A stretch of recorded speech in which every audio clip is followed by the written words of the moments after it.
A Jurassic Park gate opens, the ground trembles, and a velociraptor steps out of the trees. Except the real animal would barely reach your waist. It would be covered in feathers, weigh about as much as a large turkey, and look less like a scaly monster than a long-tailed bird of prey with teeth. That difference reveals the central problem with Jurassic Park. In 1993, making dinosaurs fast, intelligent, and active was revolutionary. But the animals were never exact reconstructions. Some were enlarged, some received invented abilities, and others were based on science that later changed. The real dinosaurs were frightening in different ways.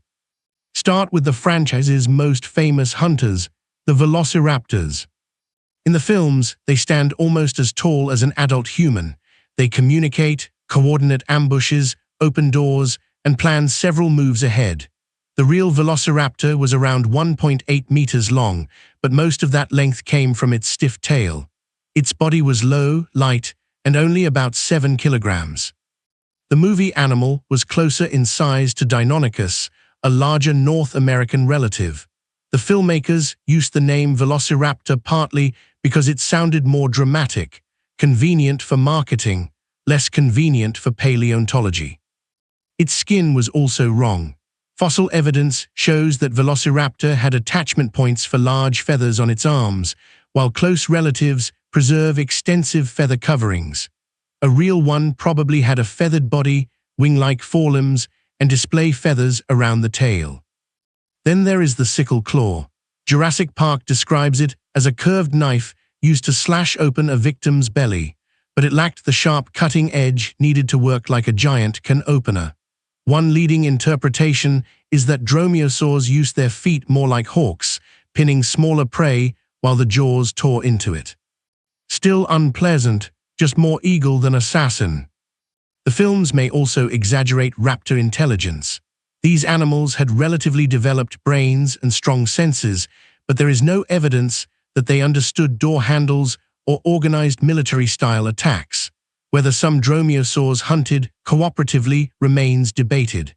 Several animals found together do not automatically prove a coordinated pack.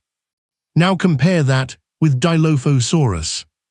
In the first film, it is a small creature that unfolds a colorful neck frill and spits venom into Dennis Nedry's face. It is one of the franchise's best scenes. It is also almost entirely invented.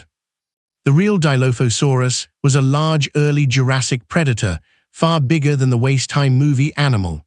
It carried two thin crests along its skull, but there is no fossil evidence for a folding neck frill. There is also no evidence that it produced venom or blinded prey from a distance. Its skeleton suggests an active hunter with a lightly built body and jaws stronger than scientists once assumed. The paired crests may have helped with display or species recognition. The real animal already had an impressive signal. The film added the surprise package. Then there is Tyrannosaurus rex, the dinosaur Jurassic Park understood better than most. Its general size is convincing. An adult could reach roughly 12 meters long and weigh several tons. Its head really was enormous, its teeth could crush bone, and biomechanical models suggest one of the strongest bites ever produced by a land animal. But the movie gives it one bizarre weakness. It supposedly cannot see you if you stop moving. That has no scientific support. Tyrannosaurus had forward-facing eyes and a wide area of binocular vision, useful for judging distance. Studies of its brain case also suggest strong smell, sensitivity to low-frequency sound, and coordinated head and eye movements. Standing still would not make you invisible. It would make you easier to catch. The jeep chase is another problem. Estimates of Tyrannosaur speed remain debated, but several biomechanical studies conclude that a full-grown T-Rex was probably unable to perform the high-speed run shown in the film. At its mass, a true running gait could place dangerous stress on the legs. It may have moved with a fast walk or limited jog instead. The slower version would still be an elephant-sized predator with excellent senses and bone-crushing jaws. Its appearance is more complicated. Some tyrannosaur relatives had feathers, but preserved skin impressions show scales across several body regions. Adult T-Rex was probably mostly scaly, although sparse feathers remain possible. The movie is not completely wrong here, only more certain than the fossils allow. Jurassic Park 3 creates an even stranger comparison when Spinosaurus kills a T-Rex. The real animals never met. Spinosaurus lived in North Africa roughly 99 to 94 million years ago. T-Rex lived in North America around 68 to 66 million years ago. They were separated by an ocean and tens of millions of years. The film presents Spinosaurus as a conventional land predator with a sail. New fossils instead reveal shorter hind limbs, a deep paddle-like tail, a crocodile-shaped snout, and conical teeth suited to catching fish. Scientists still debate exactly how aquatic it was, but it was clearly more connected to rivers and shorelines than the movie version suggested. That makes the fictional fight almost meaningless. One animal was built around a reinforced skull and crushing bite. The other had a fish-catching snout and a body adapted for a different ecological role. The result would depend more on the setting than the animals. The franchise also gives many meat-eating dinosaurs palms facing downward. Real theropod wrists could not rotate that way. Their palms faced inward, as though preparing to clap. And not everything in the park is even a dinosaur. Pteranodon and other pterosaurs were flying reptiles. Mosasaurus was a marine lizard. The name Jurassic Park also hides a timeline problem. Tyrannosaurus, Triceratops, Velociraptor, and Spinosaurus lived during the Cretaceous. Only some famous residents, including Stegosaurus and Brachiosaurus, belonged to the Jurassic. But the greatest scientific inaccuracy is not a feather, claw, or venom gland.